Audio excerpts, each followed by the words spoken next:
Bonjour.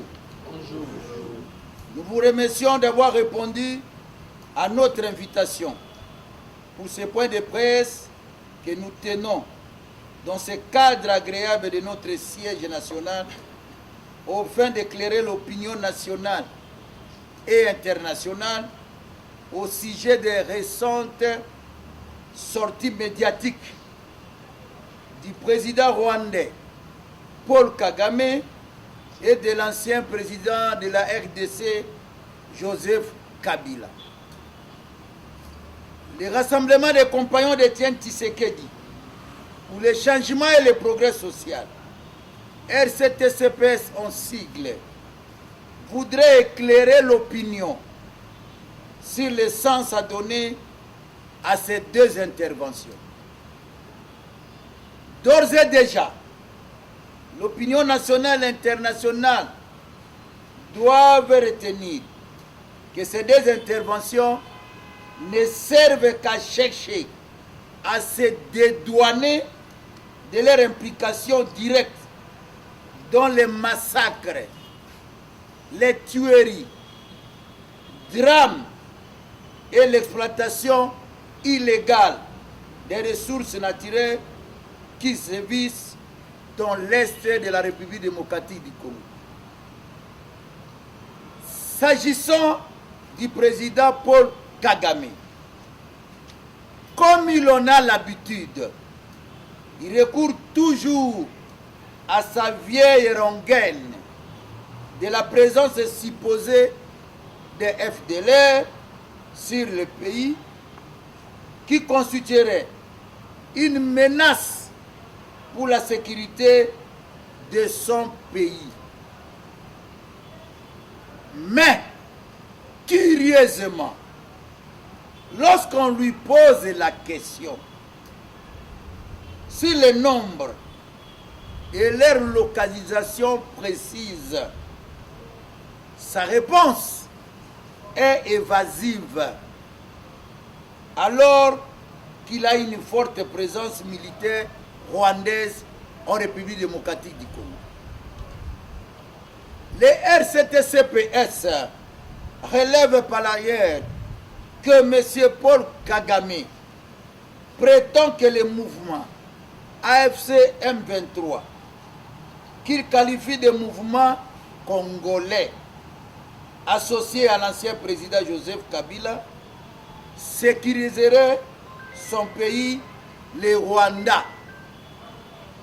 Or, de notoriété publique, l'AFC M23 est un mouvement politico-militaire créé par Paul Kagame, soutenu par son armée et dont la gestion a été en réalité confiée à l'ancien président Joseph Kabila.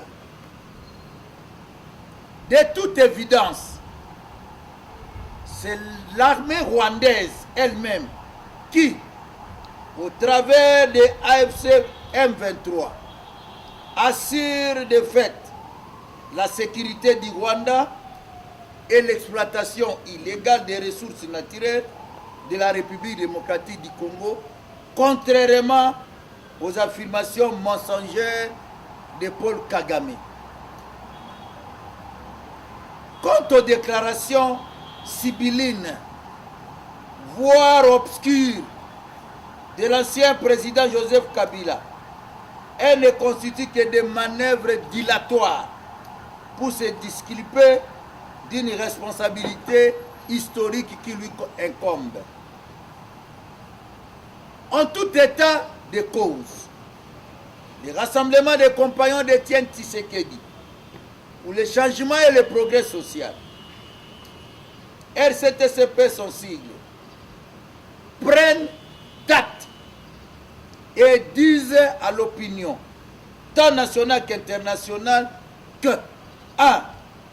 Le Rwanda de M. Paul Kagame a des problèmes avec plusieurs autres pays de la région des Grands Lacs. 2. M. Paul Kagame s'organise pour trouver des prétextes de se soustraire de l'accord de Washington. 3. L'AFC M23 est une rébellion créée par le président du Rwanda, Paul Kagame, et l'ancien président de la République démocratique du Congo, Joseph Kabila.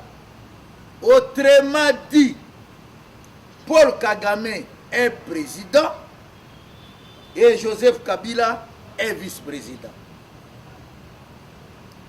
Les RCT-CPS félicitent le président Félix Antoine Tshisekedi Tshilombo pour le travail de déboulonnage diplomatique de M.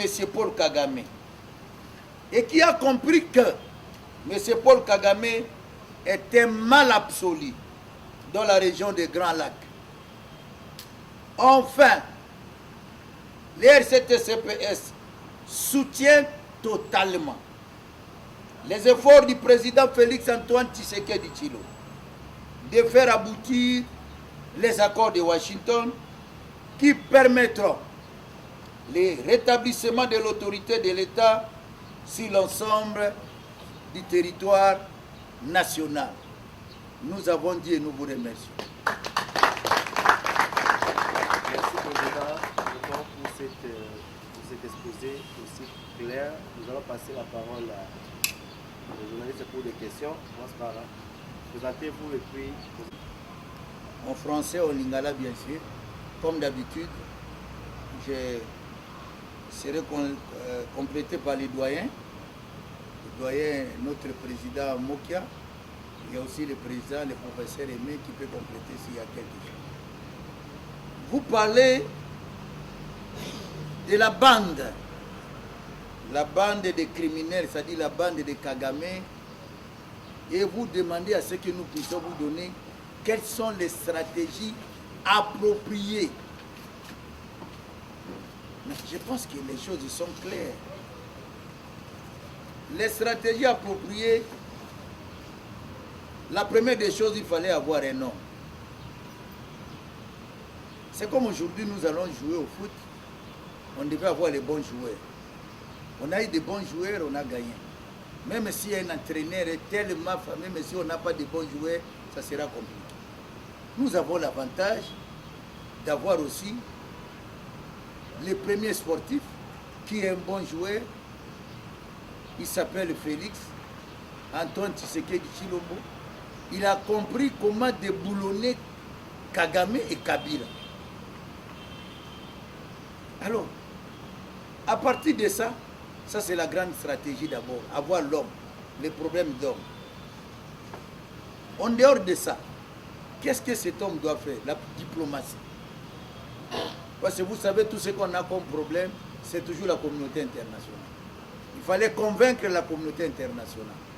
On ne peut pas y revenir, on l'a dit plusieurs fois. Le président était en train de prendre de l'avion le matin, midi, soir, qu'est-ce qu'il faisait? Mais en fait de compte, nous avons vu ce qu'il y a eu comme retombé dans tout ce qu'il était en train de faire, les déboulonnages sur le plan diplomatique de ce qui s'est passé. Et je pense que la stratégie qu'il a utilisée, je peux même le dire en lingala, Soko Moni Ndoki Belela, il a vu Tozana Ndoki, Kagame à Beleli. Et le peuple congolais a commencé à comprendre le mal c'est qui est en train de tuer nos frères et sœurs là-bas. Et avec ça, nous entrons même à la deuxième question, parce qu'il s'agit de Kabila, vous avez dit, mais comme vous dites qu'il y a Kagame et Kabila, est-ce que vous en avez des preuves? Mais la communauté internationale elle-même, depuis très longtemps, elle n'a jamais pointé les Rwandais du doigt. Mais maintenant c'est l'ONU, communauté internationale, tout le monde. Et pourquoi il y a eu des sanctions? Parce que les gens ont compris qu'on en a marre avec les Rwandais. C'est les Rwandais qui font ça. Combien de manières nous pouvons nous déployer pour vous expliquer qu'il y en a tellement beaucoup de preuves pour Kagame. Et sans cela, il allait accepter d'aller signer l'accord où on dit qu'il faut faire sortir les troupes rwandaises du sol congolais. C'est pour dire que les preuves sont éloquentes. En dehors de toutes ces preuves-là, parce que vous parlez de Kabila, comment comprendre que l'ancien président puisse se retrouver à Goma. Et il se retrouve à Goma en toute quiétude. C'est quand même... on les appelle les rebelles. Donc pour se retrouver là-bas, il faut être en communion avec eux. Vous devez réfléchir de la même sorte que eux. Et qu'on arrive à vous protéger. Et qu'on arrive à voir que tu es très protégé. Il y a quand même un goût sur eux. Nous sommes des hommes politiques. Comment vous allez nous expliquer de dire tel que nous sommes là, on est ici au siège, M23 qui entre ici et ils s'assoient avec nous à côté, on travaille. Et nous allons dire que non, nous ne sommes pas des mèches avec lui. Il vient, il parle bonnement, il monte au bureau avec le président, il sort dans la voiture, on sort, il est surveillé. Non, nous sommes quand même des enfants. Je ne vois pas même un élève de l'école primaire que vous allez expliquer, à qui vous allez expliquer que non, ils ne sont pas des mèches avec ces gens-là, c'est compliqué. Et pire encore, c'est lui-même Kagame, quand nous disons qu'il est le président et l'autre c'est vice-président. Quand il cherche à savoir pour qu'ils soient en sécurité, comme si la sécurité doit venir de notre pays, et avec son armée. Parce que l'armée là, l'armée AFC M23, mais c'est son armée. Donc il préfère que son armée se retrouve chez nous, s'il est tel Congolais, qu'on les protège. Avec comme prétexte, nous avons des FDLR. C'est difficile à comprendre. Et nous allons gober tout ça facilement. Nous sommes des hommes politiques, nous sommes des Congolais, des pères et des mères. Nous devons protéger notre pays et nous devons affirmer haut et fort. S'il y a complicité, nous devons le dire. Alors, vous avez parlé des histoires de véhicules. Vous savez, le football, c'est autre chose. La joie, vous voyez comment ça nous unit. D'entrée, quand je suis entré ici, j'ai vu, derrière vous, vous voyez le président, les doyens. Vous voyez le doyen qui est là, avec les chefs de l'État. Vous voyez l'image. Vous voyez, ces jours-là, même à l'Est, tout le monde a fait. Brazzaville en face de nous, tout le monde a fait. Et vous allez dire, un événement pareil. Moi-même, j'étais ministre des Sports. J'ai même initié un amical pendant mon règne pour que jamais les joueurs en Égypte, que nous, les anciens ministres, nous puissions nous retrouver en un club des anciens ministres. Mais vous savez, ce n'est pas facile. Et nous l'avons dit, pour gagner comme ça, il faut que vous soyez en communion avec les chefs, c'est-à-dire le président de la République et le gouvernement pour vous accompagner. Mais ce qui tue notre pays, c'est la haine. La haine, la jalousie. Vous avez vu qu'on a essayé de mettre sur notre tête en disant que oh, on a dit qu'on change le stade de Martyrs, que ça devienne un stade de Félix Tshisekedi. Mais les gens commençaient à nous injurier de partout. Même si cela était vrai, quel est le cadeau que nous, Congolais, on donne à Félix Tshisekedi? Quelqu'un qui s'est investi, qui a donné sa vision jusqu'à y arriver là-bas. Mais nous avons dit non. Nous, on n'est pas dans ce combat d'échanger les stades de Martyrs en stade de Tshisekedi. Non. Notre combat, c'est le changement de la Constitution. Et nous, nous sommes là. Chaque jour, nous venons ici tous les jeudis pour donner les raisons pour lesquelles nous militons à ce qu'on change la Constitution. Et ça, si on nous le dit, si ce terrain-là, nous sommes prêts. Nous tous ici, les chefs de parti, entourés avec notre doyen, prêts à en découdre. Prêts pour le changement de la Constitution. Ils ne sont pas prêts pour des petites choses. Et voilà, nous avons proposé au président, au niveau de Tchango là-bas, de chercher un endroit pour qu'il y ait encore un autre stade. Nous sommes arrivés au niveau mondial, nous devons avoir beaucoup de stades. Et ça, c'était notre proposition. Donc, je voulais dire à mon frère, la jalousie. Je n'ai jamais vu des choses comme ça. On va distribuer des véhicules à tout le monde. C'est quand même drôle. Et vous savez ce que les Congolais ne comprennent pas. Comme nous sommes allés à un niveau mondial. Mais, na kati ya budget à l'État, na FIFA, c'est ce que les gens ne comprennent pas.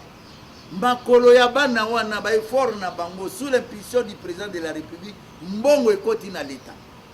Des millions ekoti. Bongo soki balongoli mo ndamu, basombeli bango mituka. Ba pesi bango ndamu.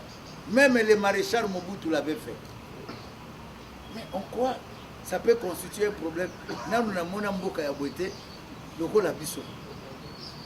Je prends un exemple au cause à la boîte.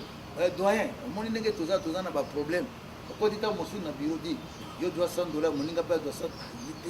C'est ça qu'a biso. Je n'ai jamais vu un peuple comme un peuple. Même si on a pour tout le monde, on veut vous donner non. On est habitué à la haine, ma bé. Faut que la motema ya haine wana. Oh bato bakende ko sala mosala, ba pesi bango collation. Oh combien $100 par jour. Et ben là mbongo boye poni. Nous ne pouvons pas aspirer au développement. Non, nous disons le président, il faut le féliciter. Il a fait quelque chose de grand. À la Kisi que nous sommes une grande nation. Après Sibango, que ça s'arrête là, que nous disons merci au président. Au lieu de nous recevoir dans la cité, ceux qui ont comme ils allaient ni pour notre cap. Donc,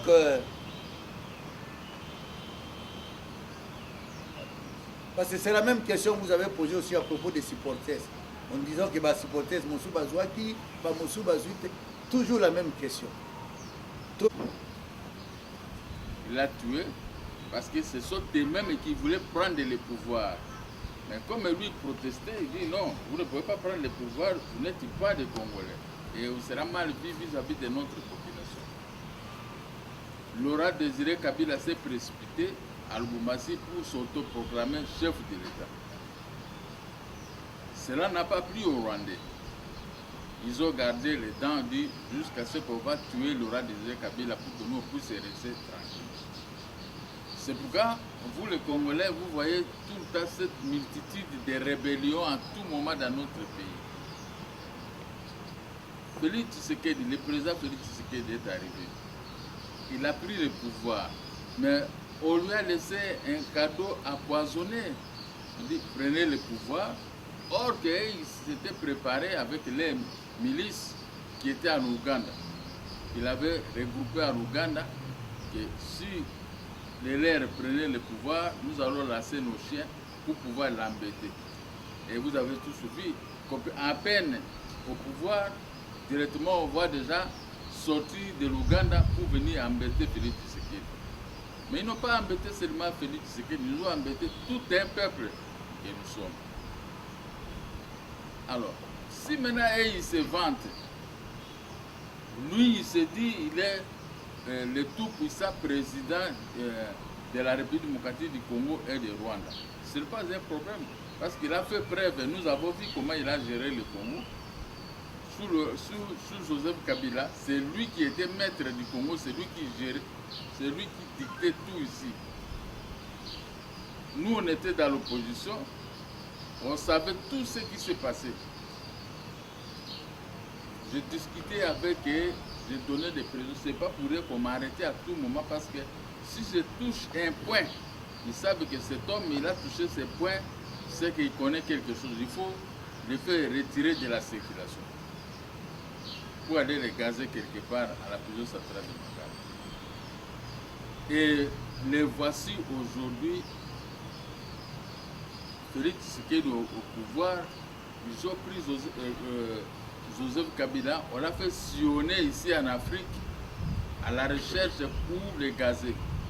On l'a mis là où on l'a mis, et lui maintenant, il est derrière des rebelles. Est-ce que vous pouvez imaginer entre nous, moi j'étais chef de l'État dans un pays, et le lendemain je ne suis pas au pouvoir, je deviens rebelle. Est-ce que ça se fait comme ça? Les mandats une fois, renouvelable aussi une fois. Mais lui il a fait 18 18 ans au pouvoir, est-ce qu'il ne peut pas se faire fatiguer? Le pouvoir fait toujours fatiguer les gens. Tous les gens, les militaires, vous allez pisser, les militaires sont là à te distribuer. Vous voulez manger, les militaires sont là pour te distribuer. Tout ce que vous voulez faire, vous l'avez, les militaires sont là pour... Est-ce que vous ne pouvez pas vous gêner? Vous n'êtes pas libre. Comme lui n'était pas libre, il veut retourner encore aujourd'hui dans cette même vie de surveillance. Donc votre question touche à l'intérêt général. Parce que même vous ici, si l'un de nous ici prenait le pouvoir, vous allez voir que Kagame va toujours faire sortir les biceps. Ils disent que le Congo, c'est notre beefsteak. Nous devons piller le Congo. On ne peut pas avoir au Congo un homme plus fort. Moi, j'avais dit au chef de l'État, il m'a appelé l'autre jour, j'étais ici, il m'a appelé. La nuit, je suis allé au Mont Galem. Nous étions nous deux assis. J'ai dit, je suis Mbouza, donne-moi la défense. Avec la défense, moi, je vais régler les problèmes. Je vais régler automatiquement ces problèmes-là de Rwanda et le Congo. Il faut jurer de ne plus mettre les pieds ici. Le chef de l'État a compris, mais avec ce que Moki a dit est vrai. Mais là, il va embraser le Congo. Donc, il s'est passé quelque chose. Quand je suis parti, il m'a dit, entendez, je sais ce que je vais faire. J'attends toujours jour pour aujourd'hui cette promesse. Mais derrière moi, les gens sont allés voir, sont allés le voir pour lui dire, ah, Mokia, si vous lui donnez le poste là, il va créer un désordre dans le pays, il va entrer au Rwanda. Mais si j'entre au Rwanda, où est le problème? Donc je crois que vous tous vous avez compris. Qui disait ça? C'est le groupe des Rwandais qui entourent le chef de l'État, qui disait ça, qui dit que le président Mokia ne peut pas fréquenter souvent le chef de l'État. Il va lui donner de mauvaises idées pour pouvoir neutraliser nos frères. Bon, les gens qui ont de telles idées à tête, et ils veulent toujours nous neutraliser. Quand c'est pour les neutraliser, oh, ils crient partout, le Congo est en train de nous menacer, le Congo ceci, la FDLR, et ceci. Est-ce qu'entre nous ici, vous pouvez accepter ça? Lui nous donne des coups à tout moment et nous ne pouvons pas répliquer aussi avec les coups. Est-ce que nous sommes ces petits enfants qui payent tout le monde? Nos époux ici payent les gens là-bas au Rwanda. Alors, et nous-mêmes ici, nous avons aussi des difficultés. Mais quand vous allez là-bas au ministère du Budget ou au ministère des Finances pour qu'on te paye des explications, il n'y a pas d'argent. Mais avec le Rwanda, l'argent sort facilement. Ça, c'est un problème qui ne nous intéresse pas. Moi, quand je suis avec le chef de l'État, excusez-moi, je lui dis la vérité au nom de notre peuple.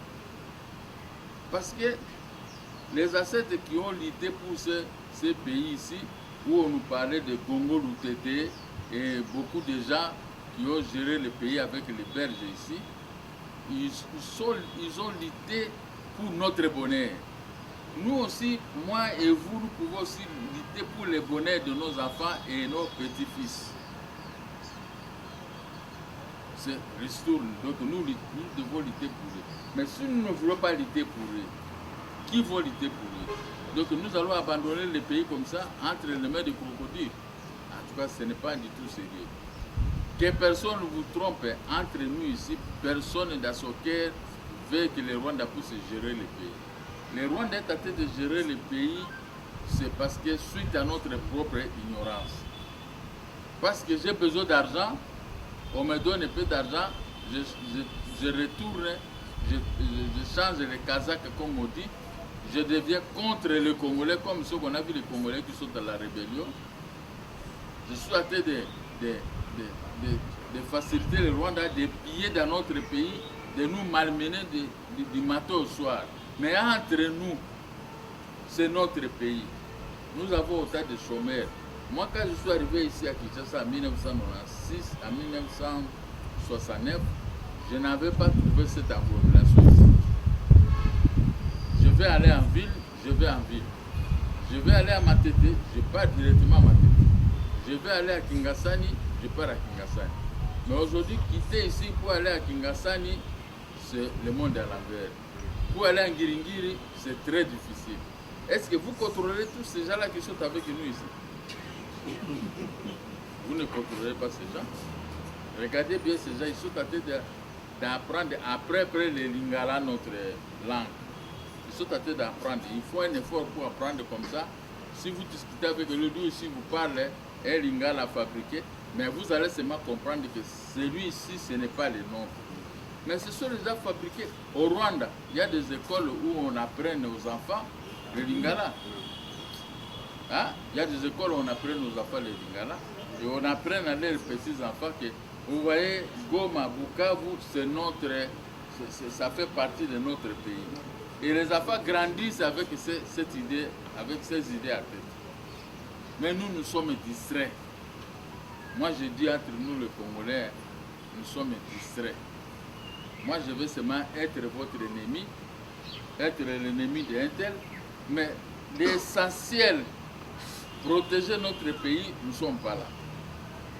Si vous voyez que moi, je fais quelque chose de bien ici, tu vas voir, les gens vont commencer à me combattre. Quand un monsieur construit un immeuble, construit ceci, il est à l'aise parce qu'il paie les taxes. Mais quand moi, Congolais, je veux construire un immeuble ici, il voit des taxes, des affaires économiques qui n'existent plus aujourd'hui, mais ils ressuscitent à ce moment pour venir seulement vous embêter pour que vous ne puissiez pas avancer. Mais est-ce que c'est un pays que nous allons laisser à nos enfants et à nos petits-enfants? Ce n'est pas un pays. Donc, je vous dis la vérité, votre question que vous avez posée, la réponse est que au Congo ici, les Rwandais avaient nous neutralisés. Et comment se dirait à nous neutraliser? Parce que quand on a occupé Goma, Bukavu et Bunagana et d'autres contrées, c'est-à-dire comme on dit à Lingala, Balongi Biso. C'est-à-dire que Balongi Biso, nous n'avons pas la force.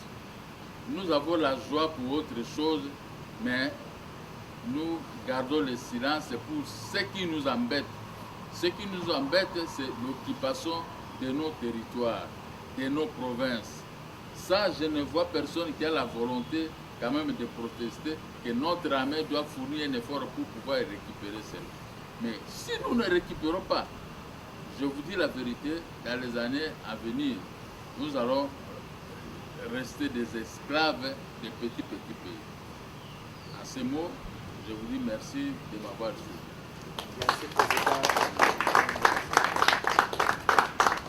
Nous appelons le coordonnateur, les lumières de fête de fou, pour la toute personne qui peut trouver complètement ce contrat de presse.